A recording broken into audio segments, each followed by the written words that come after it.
Friends, welcome back. तो friends, अभी का वीडियो है पीएम मोदी की सुरक्षा पर पहली बार आया विदेश से बड़ा बयान, PM security breach, Punjab news. वो जो अभी हमने एक वीडियो की है ना, उसमें उन्होंने थोड़ा सा बताया कि कोई बाहर से कुछ बोल रहा है, पर वो इतना क्लियर नहीं हुआ था। तो होपफुली ये जो है वीडियो इस न्यूज से पता चलेगा। तो चलो फ्रेंड्स, वीडियो शुरू करते हैं। वीडियो शुरू करने से पहले अगर आप चैनल पर नए हो और आपने अभी तक सब्सक्राइब नहीं किया तो जल्दी से पहले सब्सक्राइब के बटन और बेल आइकन को क्लिक कर लो, ताकि आपको हमारे सारे न्यू वीडियोस का नोटिफिकेशन मिल जाए जैसे हम अपलोड करें। अगर आपको वीडियो पसंद आता है प्लीज लाइक एंड शेयर। चलिए शुरू करते हैं। पंजाब में पीएम मोदी की सुरक्षा को लेकर जो लापरवाही हुई, उसने देश ही नहीं बल्कि पूरी दुनिया में हड़कंप मचा दिया। अब इस मामले को लेकर ब्रिटेन की एक नामी सिख एसोसिएशन ने एक बड़ा बयान दिया है। ब्रिटिश सिख एसोसिएशन का यह बयान पंजाब सरकार के मुंह पर जोरदार तमाचा है।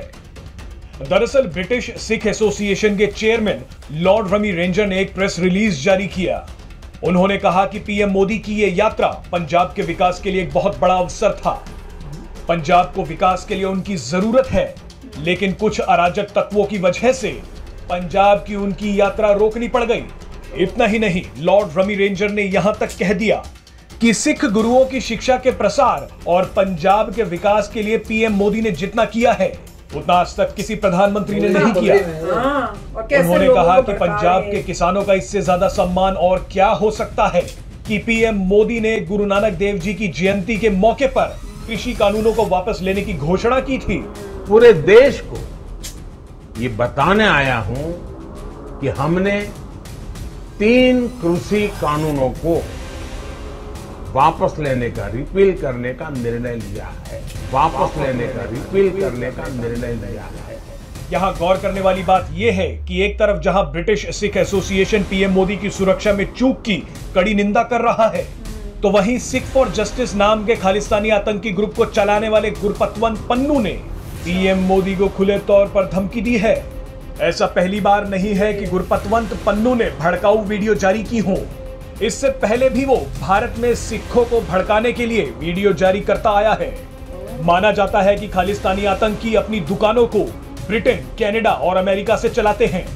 यहां आपको यह भी याद दिला दें कि जिस दिन प्रधानमंत्री नरेंद्र मोदी की सुरक्षा में चूक हुई थी, उस दिन बीजेपी ने सवाल उठाए थे कि क्या इस घटना के पीछे पाकिस्तान और खालिस्तान का हाथ तो नहीं। आपको बता दें कि पंजाब में विधानसभा चुनाव होने वाले हैं। इसी सिलसिले में प्रधानमंत्री नरेंद्र मोदी पंजाब के फिरोजपुर में एक जनसभा को संबोधित करने पहुंचे थे, लेकिन बीच रास्ते में कुछ प्रदर्शनकारियों ने पीएम मोदी का रास्ता रोक दिया, जिसके कारण पीएम मोदी के काफिले को एक फ्लाईओवर पर करीब 20 मिनट तक रुकना पड़ा, जिसकी वजह से पीएम मोदी वापस लौट गए और उन्होंने उस दिन की अपनी रैलियों को रद्द कर दिया। पीएम की सुरक्षा में इतनी बड़ी चूक सामने आने के बाद पंजाब सरकार की देश भर में खूब किरकिरी हो रही है। यहां आपको यह भी बता दें कि जिस दिन ये बड़ी घटना घटी, उसी दिन प्रधानमंत्री नरेंद्र मोदी पंजाब के लिए 42,750 करोड़ रुपए से अधिक की विकास परियोजनाओं की घोषणा करने वाले थे। इसी से समझ में आ जाना चाहिए पंजाब के मिशन कौन है। और तो फ्रेंड्स, मैं तो कह रही हूँ इसी वीडियो से पता चल जाना चाहिए कि पंजाब के अच्छाई, उसकी तरक्की के लिए कौन काम ज्यादा कर रहा है। यहाँ मोदी जी आ रहे थे इतने सारे पैसे लेके कि भैया इनकी डेवलपमेंट के लिए, पंजाब की डेवलपमेंट के लिए यहाँ पे देने के लिए आ रहे हैं, और वहां पे जो पंजाब में बैठे हुए हैं सीएम जो भी बैठे हैं वहां पे, वो वहां पे उनको ब्लॉक कर रहे हैं कि भैया पैसे मत दो, हमें नहीं चाहिए हैं, या हमको नहीं, हमें अपनी सीटें ज्यादा इंपॉर्टेंट है रादर देन कि पंजाब की तरक्की हो, लोगों की तरक्की हो जो पंजाब में है। तो उनको अपनी कुर्सियों की पड़ी हुई है कि किसी तरह से ये वापस जाएं, इनको नहीं गुड बुक्स में आए, हम भड़का के रखें किसानों को, भड़का के रखें सिख को, वहां पे ये दिखाएं कि भाई मोदी जी तो आपके अगेंस्ट हैं और हमें वोट मिले। ये सब वो पॉलिटिक्स है जो डर्टी पॉलिटिक्स खेलते हैं। तो इससे तो मतलब पब्लिक को समझ में आ जाना चाहिए कि हमारे पंजाब के लिए कौन अच्छा है और उसी हिसाब से वोट करना चाहिए। तो अब ये तो वोट से पता चलेगा कि कितनी समझदार है हमारी जनता। इसमें एक पॉइंट सीधा सीधा है कि जितने भी लोग हैं, अगर वो पढ़े लिखे हैं, अरे यार अब तो मुझे लगता है पढ़े लिखे हो नहीं हो, लोगों का, कईयों का पढ़े लिखे होने के बाद भी माइंड जो होता है वो इसी टाइप से, वो जो बोल रहे थे खालिस्तान वाले जो बैठे हुए बोल भड़का रहे हैं वहां से बैठे हुए, वो क्या पढ़े लिखा नहीं होगा? पढ़े लिखे लोग हैं, वो बोलेंगे देखिए सेंटर से प्राइम मिनिस्टर आ रहे थे, वो इन्वेस्ट करना चाहते थे इतना पैसा हमारे स्टेट में, बिल्कुल, उससे फायदा किसका होता? आम इंसान। मेरे ख्याल से मैं पढ़े लिखे की जब होना चाहिए, समझदार आम इंसान का फायदा होता। समझदार आम इंसान का फायदा होगा, आम इंसान को जॉब्स मिलेगी, आम इंसान का इंफ्रास्ट्रक्चर इंप्रूव होगा।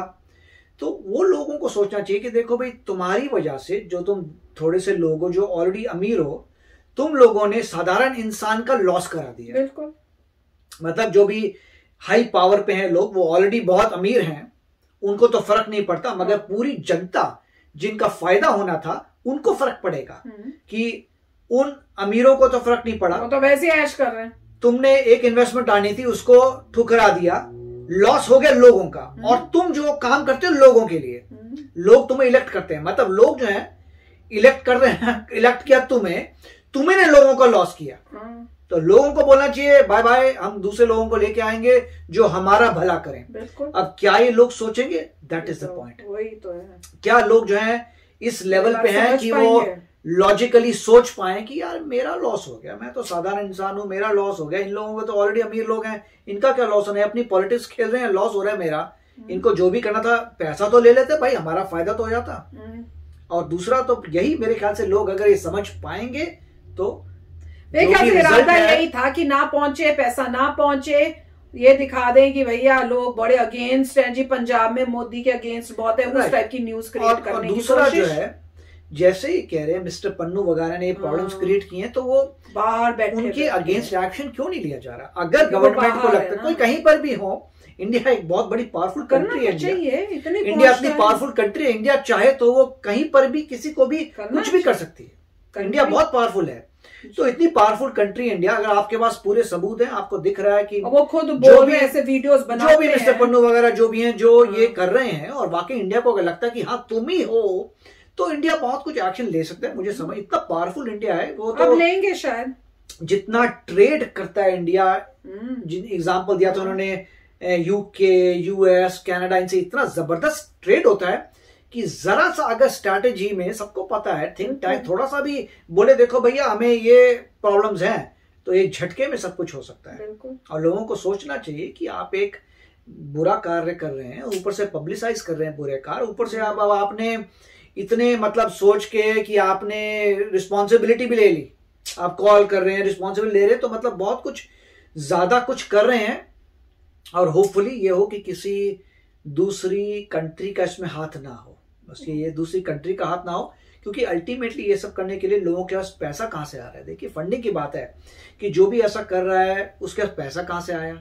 जैसे वो कह रहे हैं अपनी अपनी दुकानें, अपनी दुकानें को कोई भी इन पोजीशंस में पैसा अपनी वेल्थ नहीं लगाता, तो अपनी वेल्थ नहीं लगाते, अपनी वेल्थ लोग सेफ रखते हैं और दूसरी वेल्थ लगाते हैं। तो मतलब जो भी है, मगर गवर्नमेंट जो है बहुत कुछ कर सकती है। तो मेरे ख्याल से एक्शंस तो लेने चाहिए। बिल्कुल, आपके मतलब वर्ल्ड की सबसे पावरफुल आपके रॉ है, और मतलब one of the strongest agencies आपके पास है, तो वो बहुत कुछ कर सकती है। और अच्छे टाइम पे पता चल गया, मैं तो ये कहूंगी ये भी बहुत अच्छी बात है कि पता तो चल गया। अब ये पता नहीं है हमें, अब ये देखना पड़ेगा कि होता क्या है, मगर अल्टीमेटली बहुत चीजें ऑपरेशंस होते हैं जिसमें कॉमन आदमी को नहीं पता ना बताएं कर तो दे वही कोई भी ऐसे कोई भी गवर्नमेंट एजेंसी आराम से नहीं बैठे रहेगी। उन्होंने अभी ये तक बहुत कुछ कर दिया होगा, अभी तक एक्शन हो चुके होंगे, बहुत कुछ हो चुका होगा। और साथ में जो चेंजेस किए हैं मोदी जी के सिक्योरिटी के लिए, वो बेस्ट है, वो तो है कि सीआरपीएफ जाएगी। दैट्स वेरी गुड, बहुत ही अच्छा काम किया है। तो चलो फ्रेंड्स, चलते हैं, मिलेंगे नेक्स्ट वीडियो में बहुत ही जल्द। Till then take care and bye bye. तो अगर आप मेरे इस चैनल पे नए हो तो जल्दी से सब्सक्राइब के बटन को हिट करो और बेल आइकन को क्लिक करो, ताकि आपको मेरा जब नया वीडियो मैं लगाऊं आपको उसके बारे में जल्दी से पता चल जाए।